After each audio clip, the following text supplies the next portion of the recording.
எல்லா காலத்திலயும் மிகுந்த ஞானம் கொண்ட மனிதர் மிகப்பெரிய தவறுகளை செய்திருந்தா என்னாகும்? இது ராஜா சாலமோனின் கதை. அவருக்கு ஒப்பற்ற ஞானம், செல்வம், அதிகாரம் ஆகியவை கடவுளால் வழங்கப்பட்டன. ஆனா அவர் தன் பாதையை மெதுவாக இழந்தவரும் கூட. அவரது கதை உங்களை தூண்டும், அதே நேரத்துல எச்சரிக்கையும் அளிக்கும். His Kingdom Kidsக்கு மீண்டும் வரவேற்கிறோம். இன்று நாம் பழமையான இஸ்ரவேலுக்கு திரும்பி ஒரு மிக சிறப்பு வாய்ந்த அரசனை சந்திக்க போகிறோம். மகாராஜா தாவீது தொடர்ந்து அவரது மகன் சாலமோன் அடுத்த அரசனாக ஆனார். இவ்ளோ இளம் வயதுல இவ்ளோ பெரிய பொறுப்பா அவருக்கு வந்துட்டு. தாவீது ஒரு வலுவான ராஜ்யத்தை உருவாக்குனா, ஆனால் இப்போது இஸ்ரவேல் மக்களை வழிநடத்தும் பொறுப்பு சாலமோனுக்கு வந்தது. தன் தந்தைய போல நல்ல அரசனாக எப்படி இருக்க முடியும் என்று சாலமோன் பல நாட்கள் யோசித்தார். சாலமோ இளம் வயதிலும் அனுபவமற்றவரும் இருந்த அவர் தனக்கே எல்லாவற்றையும் செய்ய முடியாது என்பதை அவர் அறிவார். அவருக்கு உதவி தேவைப்பட்டது. ஒரு இரவு கிபியோனில் தங்கி இருந்த போது அதிசயமான ஒன்று நடந்தது. சாலமோ ஆழ்ந்த தூக்கத்துல விழுந்தார். ஒரு கனவுல கடவுள் சாலமோனுக்கு தோன்றினார். அத ஒரு முறை நினைத்து பார்த்த பிரபஞ்சத்தை உருவாக்கியவர் அவரிடம் பேசினார். கடவுள் அவரிடம், நீ என்ன வேண்டுமானாலும் கேள், நான் அதை உனக்கு கொடுப்பேன், எதுவாக இருந்தாலும் பரவாயில்லை என்று சொன்னார். சாலமோன் பல விஷயங்களை கேட்டிருக்கலாம். அவர் இன்னும் அதிகமான செல்வத்தையும் அதிகாரத்தையும் கேட்டிருக்கலாம். அதிகம் நீண்ட நாட்கள் வாழ வேண்டும் என்று கூட கேட்டிருக்கலாம். ஆனா சாலமோனுக்கு அந்த விஷயங்கள் வேண்டாம் என்று தோன்றியது. அதற்கு பதிலாக சாலமோன் தனது மக்களை பார்த்து, கர்த்தாவே, நான் ஒரு சிறிய குழந்தை போல இருக்கிறேன், எப்படி வழிநடத்த வேண்டும் என்று எனக்கு தெரியவில்லை என்று சொன்னார். அவர் ஒரு விஷயத்தை மட்டும் கேட்டார். உமது ஜனங்களை ஆளவும், நல்லதும் கெட்டதும் எது என்று வேறுபடுத்தவும் உமது ஊழியக்காரனுக்கு விவேகமான இருதயத்தை தாரும். சாலமோனுடைய இதயத்தை பார்த்து கடவுள் மிகவும் மகிழ்ந்தார். அவருக்கு சுயநலமோ எதுவும் இல்லை. அவர் மற்றவர்களுக்கு உதவ விரும்பினார். கடவுள் சொன்னார், நீ நீண்ட ஆயுளோ செல்வமோ கேட்காம ஞானத்தையே கேட்டதால் நீ கேட்டதை நான் செய்வேன். கடவுள் சாலமோனுக்கு முன்பு யாருக்கும் இல்லாத விதமாகவும் விரைவி யாருக்கும் இருக்காத விதமாகவும் ஞானமும் விவேகமான இருதயமும் அளித்தார். ஆனா அது மட்டும் அல்ல, அவர் கேட்டதல்லாத செல்வமும் மரியாதையும் வாழும் வரை சாலமோனுக்கு கடவுள் வழங்கினார். இஸ்ரவேல் ராஜ்யம் இப்போது அமைதியாக இருந்துங்க. சாலமோனின் ஞானமான தலைமையில அனைவரும் பாதுகாப்பாகவும் மகிழ்ச்சியாகவும் இருந்தாங்க. இப்போது பிள்ளைகளே, இங்கே நமக்கு ஒரு மிக முக்கியமான பாடம் இருக்கிறது. சாலமோ உண்மையான ஞானம் கடவுளிடமிருந்து வருகிறது என்பதை அறிந்திருந்தார். நாம் கடவுளிடம் உதவி கேட்டு மற்றவர்களை முதல்ல வைத்தால் நம்மால் நினைக்க முடியாத விதங்கள்ல நம்மை ஆசிர்வதிக்க அவர் மிகவும் மகிழ்வார். ஞானமாக இருப்பது என்றால் கடவுளை மகிழ்விக்கும் முடிவுகளை எடுத்து நம்மை சுற்றியுள்ளவர்களுக்கு உதவுவது என்பதே. இது சாலமோனின் பயணத்தின் ஆரம்பம் மட்டுமே. ஆனா அடுத்ததாக என்ன நடந்தது?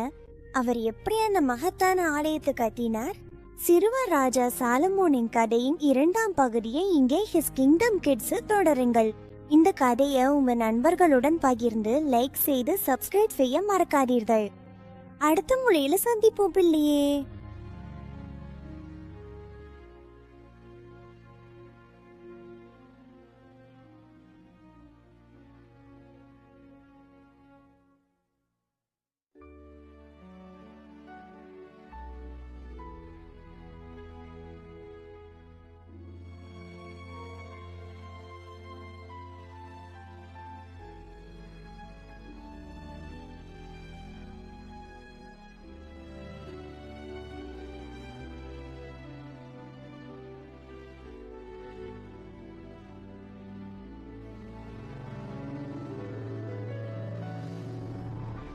அடவா உங்களை ஆசீர்வதிப்பாராக பிள்ளைகளை.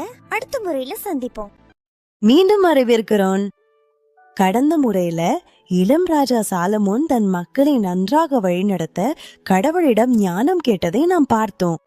அவரது மனது மிகவும் நல்லதாக இருந்ததால் கடவுள் அவருக்கு மற்ற யாருக்கும் இல்லாத அளவுக்கு அதிக ஞானத்தையும் செல்வமும் மரியாதையும் வழங்கினார். சாலமோனின் அதிசயமான ஞானம் பற்றிய கதைகள் விரைவில் எல்லா இடங்களிலும் பரவ தொடங்கின. எல்லா இடங்களிலும் உள்ள மக்கள் அவரை சந்திக்க விரும்பினர். வணக்கம் பிரேலி. இன்று ஹிஸ் கிங்டம் கிட்ஸ்ல ராஜா சாலமோன் தீர்மானித்த மிக பிரபலமான வழக்குகளில் ஒன்றை நாம் பார்க்க போகிறோம். ஒரு வெயிலான கால அரசரின் நீதிமன்றம் உற்சாகத்தோடு குமுறியது. இரு பெண்கள் அரசரை சந்திக்க வந்திருந்தனர். இந்த இரண்டு பெண்களும் ஒரே வீட்டுல வசித்தனர். அவர்கள் இருவருக்கும் ஒரே நேரத்துல குழந்தைகள் பிறந்தன. ஆனா இரவில் மிகவும் வருத்தமான ஒரு சம்பவம் நடந்தது. குழந்தைகள்ல ஒன்று இறந்து விட்டது. இப்போது இரு பெண்களும் உயிருடன் உள்ள குழந்தை தங்களுடையது என்று கூறினார்கள். உண்மை யாருக்கும் தெரியவில்லை. அங்கு எந்த சாட்சிகளும் ஐயா. ஒரு பெண்ணின் சொல் மற்றொரு பெண்ணின் சொல்லுக்கு எதிராக இருந்தது. முழு அறையும் அமைதியாகிவிட்டது. எப்படி யாராவது உண்மையான தாயார் யாருன்னு கண்டுபிடிக்க முடியும்? முதல் பெண் அழுது கொண்டு, இந்த குழந்தை எனது, நான் தூங்கிக் கொண்டிருக்கும் போது அவள் அதை என்னிடமிருந்து எடுத்துக்கொண்டாள் என்று கூறினாள். இரண்டாவது பெண் குழந்தைய இறுக்கமா கட்டி பிடிச்சு, இல்ல, இறந்த குழந்தை உன்னுடையது, இந்த உயிருள்ள குழந்தை எனது என்று சொன்னாள். இது மிகவும் கடினமான புதிராக இருந்தது. ஆனால் சாலமோன் கவலைப்படவில்லை. அவர் ஒரு கணம் கண்களை மூடி யோசித்த. திடீரென சாலமோன் அவர் கூறிய யோசனை அறையில் இருந்த அனைவரையும் அதிர்ச்சி அடைய வைத்தது. சாலமோனு தனது காவலரிடம் ஒரு வாரம் கொண்டு வாருங்கள் என்று சொன்னார். அறையில் இருந்தவர்கள் ஆச்சரியத்துல மூச்சு இழுத்தவர். ஒருவேளை அரசருக்கு ஏன் ஒரு வாய் தேவைப்பட்டது? பின்னர் அவர் அதிர்ச்சி அளிக்கும் ஒரு கட்டளையை வழங்கினார். உயிருள்ள குழந்தையை இரண்டாக வெட்டி பாதிய ஒரு பெண்ணுக்கும் மற்ற பாதியை இன்னொரு பெண்ணுக்கும் கொடுங்கள். பெண், அது நியாயம், எங்களுக்குள் யாருக்கும் அவனை கிடைக்காது, வெட்டி விடுங்கள் என்று சொன்னாள். ஆனா இரண்டாவது பெண் மனதை உருக்கும் அழுதையுடன் கத்தினாள். குழந்தை காயம் அடைவதை அவ சகிக்க முடியல. இல்ல, குழந்தைய அவளிடம் கொடுங்க, அவன் உயிரோடு இருக்கட்டும் என்று அவள் வேண்டினாள். குழந்தையின் உயிரை காப்பாற்ற அவ தன் குழந்தைய விட்டு கொடுக்கும் மனதுடன் இருந்தா. இதை கேட்ட சாலமோ சிரிச்சார். இப்போது அவர் என்ன செய்ய வேண்டும் என்று தெளிவாக அறிந்தார். அவரது சோதனை வெற்றிகரமா முடிச்சுக்கை. சாலமோன் அறிவித்தார், குழந்தைய கொல்ல வேண்டாம், அவனை காப்பாற்ற விரும்பிய பெண்ணிடம் அவனை கொடுங்க, அவள்தான் உண்மையான தாய். ஒரு உண்மையான தாய் தன் குழந்தை இறக்க அனுமதிக்க மாட்டாள் என்பதை சாலமோன் அறிவார். அவளுடைய அன்பே அவருக்கு தேவையான ஆதாரமா இருந்தது. இஸ்ரவேல் முழுவதும் இந்த தீர்ப்பை பற்றி கேட்டார்கள். அவர்கள் அதிசயத்துல மூழ்கினார்கள். அவரில் தேவனுடைய ஞானம் இருப்பதை அவர்கள் கண்டார்கள். அந்த நாள் யாரும் மறக்க முடியாத நாளா இருந்தது. புத்திசாலி அரசனும் இரு தாய்மார்களும் பற்றிய கதை நாடு முழுவதும் பரவியது. தேவனுடைய ஞானம் சாலமோனுக்கு உண்மையை காண உதவியது. அது யாரோ ஒருவரின் உள்ளத்தின் ஆழத்தில் மறைந்திருந்தாலும் கூட. இப்போது பிள்ளைகளே, இந்த கதையிலிருந்து நாம் ஒரு பாடம் கற்றுக்கொள்வோம். சாலமோனின் ஞானம் தேவனிடமிருந்து கிடைத்த ஒரு சிறப்பு வரமா இருந்தது. உண்மையான தாய் எப்படி பாசம் இருக்க வேண்டும் என்பதை நமக்கு காட்டினார். தன் உணர்வுகளை விட மற்றொருவரின் உயிரை முன்னிலைப்படுத்தினார். நமக்கும் தேவனுடைய ஞானம் இருந்தா அந்த மாதிரி அன்பு செலுத்த கற்றுக்கொள்ள முடியும். நாம் சரியானதும் கருணையுள்ளதும் செய்ய கற்றுக்கொள்ளலாம். உங்களுக்கும் தேவன் ஞானம் தர விரும்புகிறார். சாலமோன் கேட்டது போல நீங்க தேவனை கேட்டா போதும்.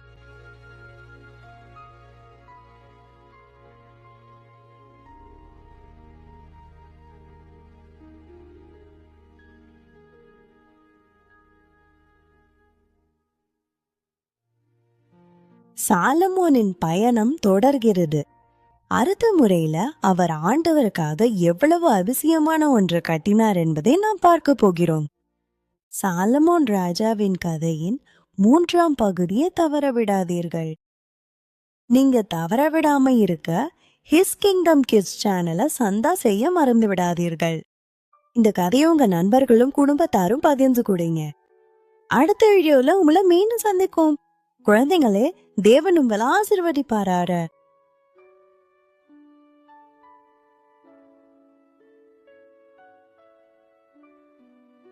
இப்போதைக்கு விடை தருகிறேன் குழந்தைங்க. இயேசுக்காக ஒளிர்ந்து கொண்டிருந்தார்.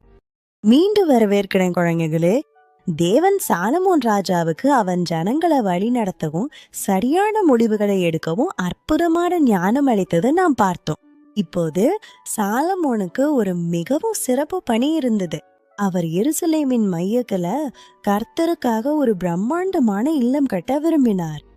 சாலமோன் எல்லா இடங்களிலிருந்தும் சிறந்த பொருட்களை திரட்டினார். லெபனான் காடுகள்ல இருந்து பெரிய தேவதாரு மரக்கட்டையன் கொண்டு வரப்பட்டன. அவர் ஆயிரக்கணக்கான தொழிலாளர்களை மலைகளுக்கு அனுப்பி அடித்தளத்திற்கு மிகவும் விலை மதிப்பும் அழகும் கொண்ட கற்களை தேட செய்தார். வணக்கம் குழந்தைங்களே. இன்று ஹிஸ் கிங்டம் கிட்ஸ்ல உலகிலேயே அழகான கட்டிடம் எப்படி கட்டப்பட்டது என்பதை பார்க்க போகிறோம். கட்டுமானம் தொடங்கப்பட்டது. ஆலயம் தரையிலிருந்து எழ ஆரம்பிச்ச போது எருசலேமில் அது ஒரு பரபரப்பும் உற்சாகமும் நிறைந்த காலமா இருந்தது. சாலமோன் எல்லாம் சிறப்பாக இருக்க வேண்டும் என்று விரும்பினார்.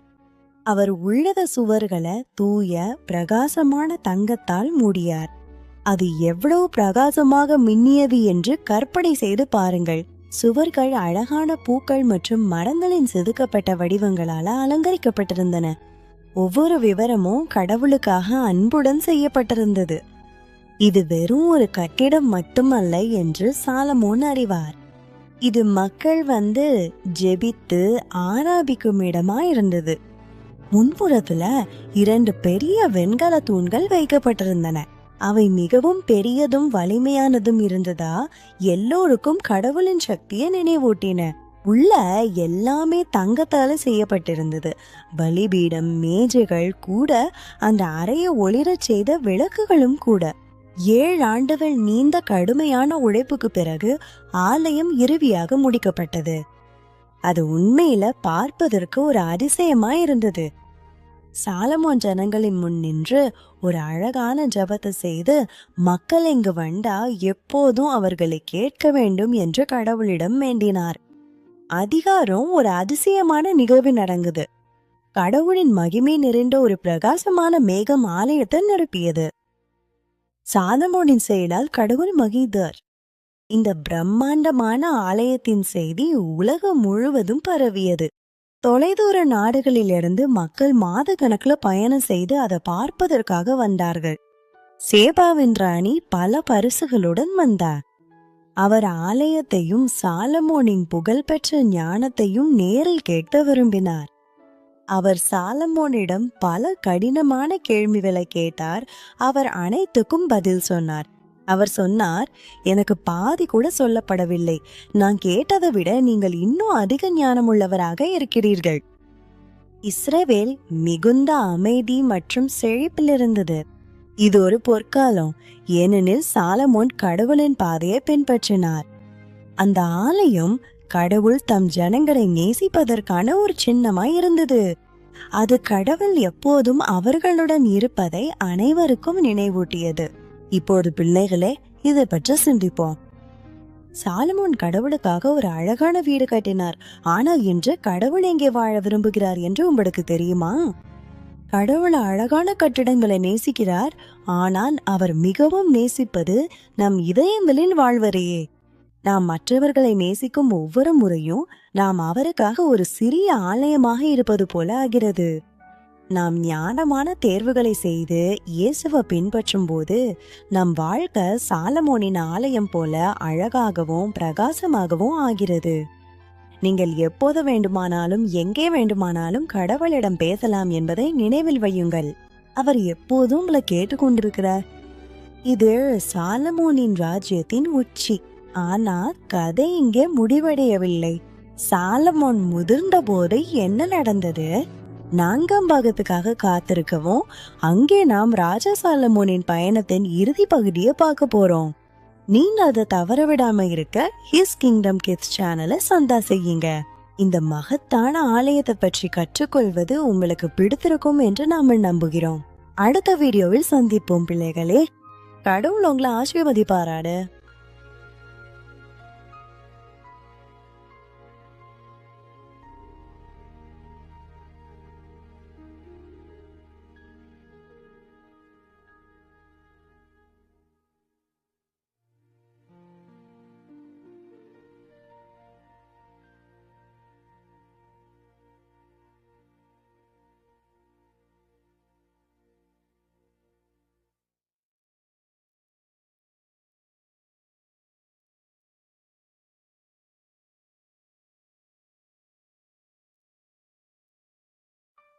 இப்போ விடப்படுகிற பிடிக்க இயேசுவுக்காக பிரகாசமானினார்.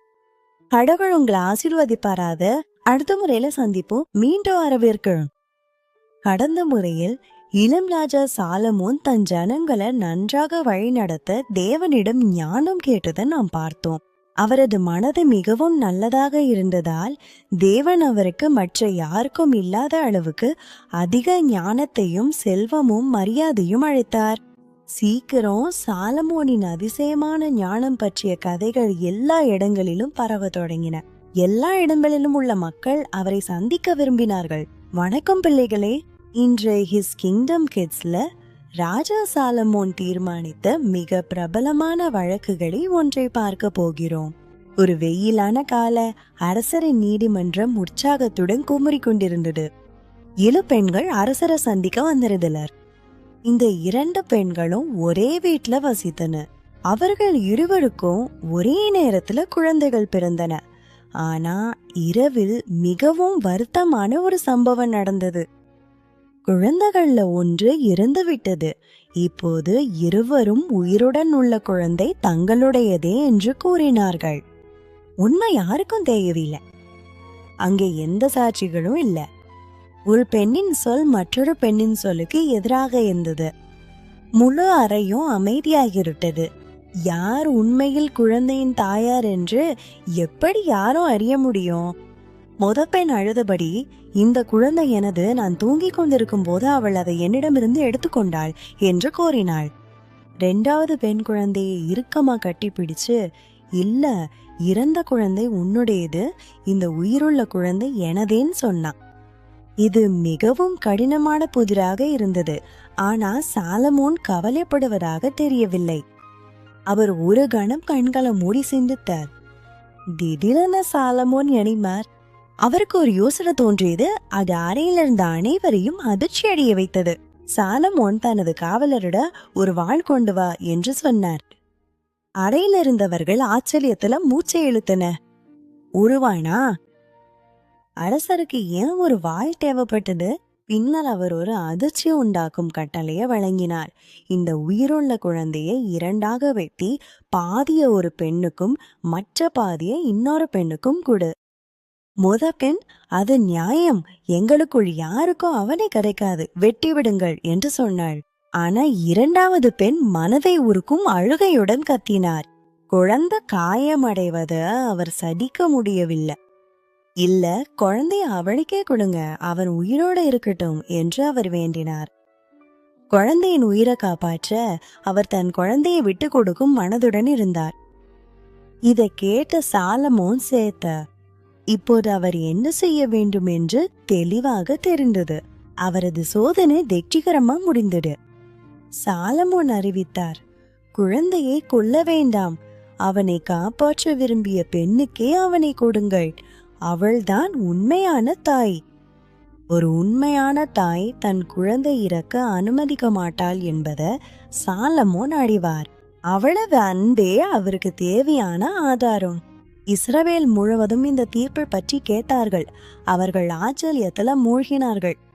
அவரில் தேவனுடைய ஞானம் இருப்பதை அவர்கள் பார்த்தார்கள். அந்த நாளை யாரும் ஒருபோதும் மறக்க முடியாது.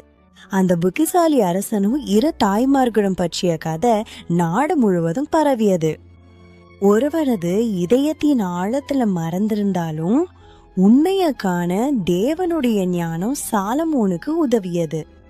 இப்போது பிள்ளைங்களே, இந்த கதையிலிருந்து நாம் ஒரு பாடம் கற்றுக்கொள்வோம்.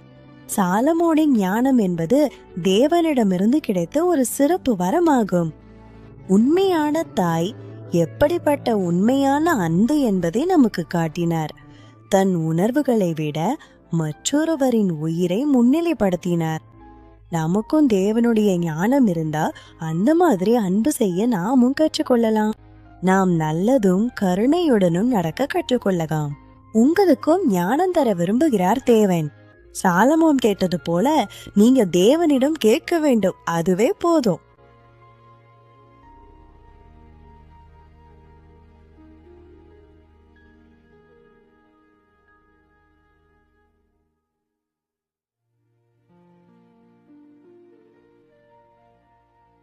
சாலமோனின் பயணம் தொடர்கிறது. அடுத்த முறையில் அவர் ஆண்டவருக்காக எவ்வளவு அதிசயமான ஒன்றை கட்டினார் என்பதை நாம் பார்க்க போகிறோம். அரசு சாலமோனின் கதையின் 3ஆம் பகுதியை தவற விடாதீர்கள். ஹிஸ் கிங்டம் கிட்ஸ் சேனலை சந்தா செய்ய மறந்து விடாதீர்கள். அப்போதுதான் எதையும் தவற விட மாட்டீர்கள். இந்த கதையை உங்கள் நண்பர்களும் குடும்பத்தினரிடனும் பகிருங்கள். அடுத்த வீடியோவில் உங்களை மீண்டும் சந்திக்கும். தேவன் உங்களை ஆசீர்வதிப்பாராக பிள்ளைகளே.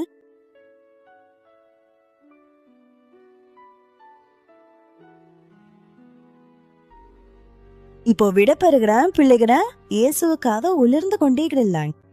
மீண்டும் வரவேற்கிறோம் பிள்ளையரை. அரசர் சாலமோன் தனது அதிகாரத்தின் உச்சியில் இருந்ததை நாம் பார்த்தோம். அளவுக்கு அதிகமான ஞானமும் செல்வமும் அவருக்கு ஆசீர்வாதமாக கிடைத்தது. ஆண்டுகள் கடந்த போது சாலமோனின் இதயத்துல ஏதோ மெதுவா மாற தொடங்கியது. அவரது ஞானம் எங்கிருந்து வந்தது என்பதை அவர் மறக்க தொடங்கினார்.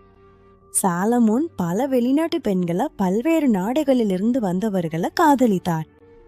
அவர்கள் தங்களது நாடுகளின் பழக்க வழக்கங்களையும் சிந்தனைகளையும் கொண்டு வந்தார்கள். மெதுவாக அந்த பெண்கள் சாலமோனை ஒரே உண்மையான தேவனிடமிருந்து விலகச் செய்தார்கள். அவர் ஆண்டவரை விட அந்த பெண்களின் பேச்சை கேட்க அதிக ஆரம்பித்தார். வணக்கம் பிள்ளைங்களா. இன்று ஹிஸ் கிங்டம் கிட்ஸ் நிகழ்ச்சியில நாம் நம் இதயங்களை தேவனுக்கு அருகில் வைத்துக் கொள்வது குறித்து ஒரு மிக முக்கியமான பாடத்தை கற்றுக்கொள்கிறோம். சாலமோன் வேறு தேவர்களை வழிபட ஆரம்பிச்சார். இது மிகவும் துக்கமான காலமாக இருந்தது. ஏனெனில் அவர் ஒரே தேவனை மட்டுமே பின்பற்றுவதாக வாக்குறுதி அளித்திருந்தார். அவர் இந்த வேறு தேவர்களுக்காக எருசலேம் சுற்றியுள்ள மலைகள்ல பலிபீடங்களையும் கட்டினார். தான் தவறு என்று தெரிந்திருந்தும் அவர் அந்த செயல்களை செய்தார். அவருக்கு எல்லாவற்றையும் including his life, his kingdom மற்றும் அவர் புகழ்பெற்ற ஞானத்தையும் வழங்கிய ஒருவரை அவர் மறந்துவிட்டார். உலகில் வாழ்ந்த மிகுந்த ஞானி இப்போது மிகவும் முட்டாள்தனமான முடிவுகளை எடுத்து வந்தார். அவரது இதயம் இனி மகிழ்ச்சியால் நிரம்பியதாக இல்லை. நாம் எவ்வளோ அறிவு பெற்றிருந்தாலும் தேவனுடைய அன்புக்கு எப்போதும் நெருக்கமாக இருக்க வேண்டும் என்பதற்கான நினைவூட்டல் இது. இதை பார்த்து தேவன் மகிழ்ச்சி அடையுண்டார். சொலோமோன் விசுவாசமாக இருக்க வேண்டும் என்று தேவன் இருமுறை எச்சரித்திருந்தார். ஆனால் சொலோமோனின் இதயம் மிகவும் தூரம் விலகிவிட்டது. சொலோமோன் தேவனை விட்டு விலகியதால் ஒரு நாள் ராஜ்யம் பிளவுபடும் என்று தேவன் அவரிடம் கூறினார். இது மிகவும் கடுமையான விளைவாக இருந்தது. உண்மையான வெற்றி என்பது நீங்கள் எவ்வளவு கட்டுகிறீர்கள் என்பதில் அல்ல, நீங்கள் யாரை பின்பற்றுகிறீர்கள் என்பதில்தான் என்பதை சொலோமோன் தாமதமா உணர்ந்தார். இப்போது பிள்ளைகளே, இந்த கதையின் இந்த பகுதி கொஞ்சம் சோகமாக இருக்கலாம். ஆனால் இது நமக்கு மிகவும் முக்கியமான ஒரு பாடத்தை கற்றுத்தருகிறது. நாம் எப்போதும் தேவனை முதலில் வைத்திருக்க வேண்டும். நமது இதயங்கள் தோட்டங்களைப் போல அவற்றை நாம் தினமும் பராமரிக்க வேண்டும். ஞானமாக இருப்பது என்பது தேவனின் குரலை கேட்டு அவரை எல்லாவற்றிலும் அதிகமாக நேசிப்பதை காட்ட முடிவுகளை எடுப்பதாகும்.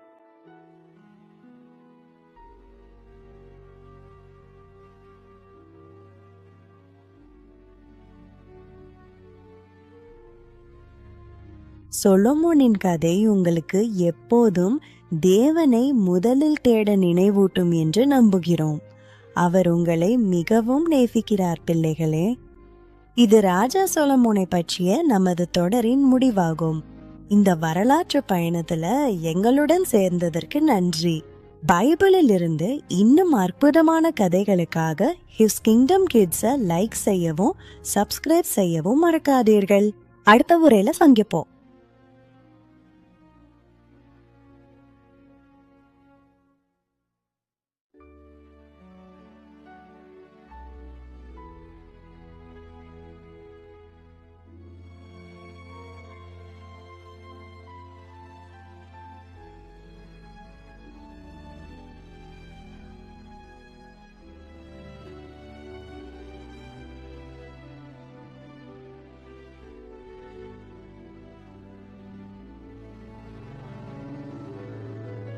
இப்போது விடைபெறுகிறோம் பிள்ளைகள.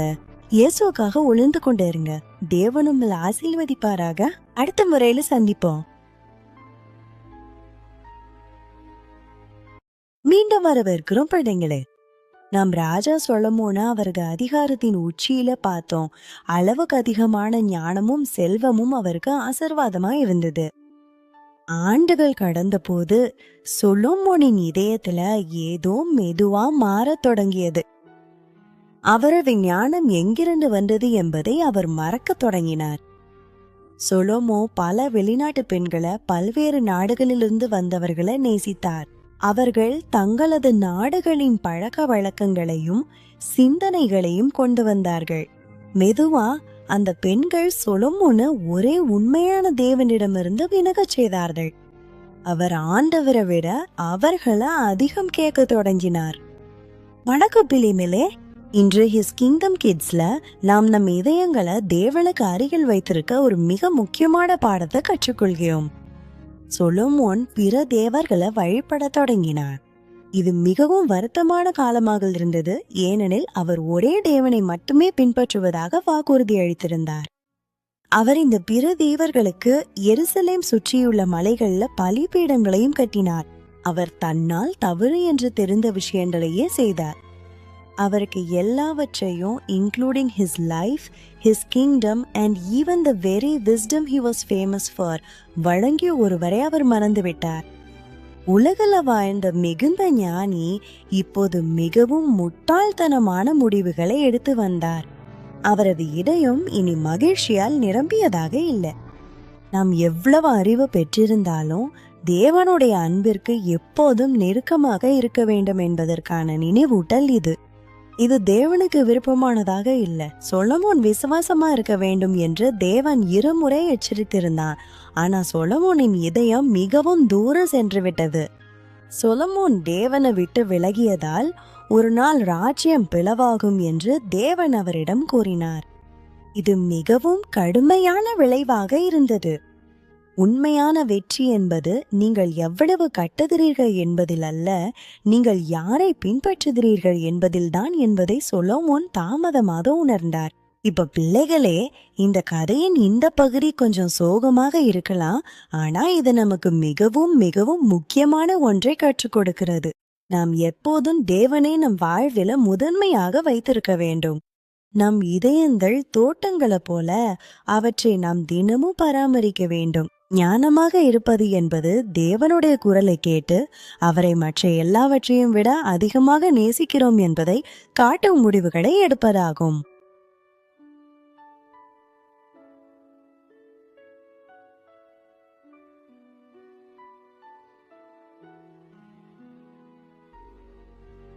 சொலமோனின் கதை உங்களை எப்போதும் தேவனை முதல்ல தேட நினைவூட்டும் என்று நாம் நம்புகிறோம்.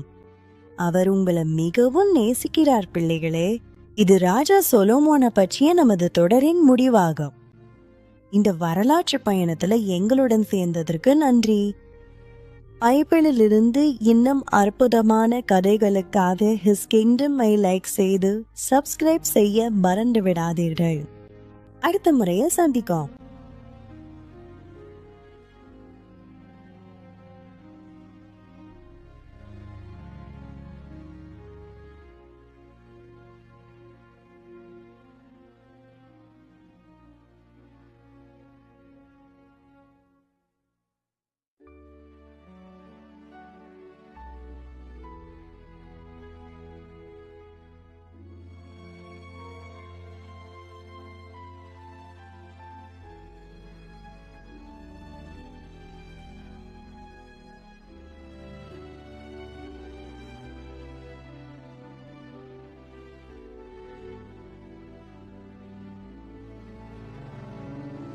இப்போது விடைபெறுகிறோம் பிள்ளைவே. இயேசுக்காக ஒளிர்ந்து கொண்டிருந்து தேவ உங்களை ஆசீர்வதிப்பாருங்க. அடுத்த முறையில சந்திப்போம்.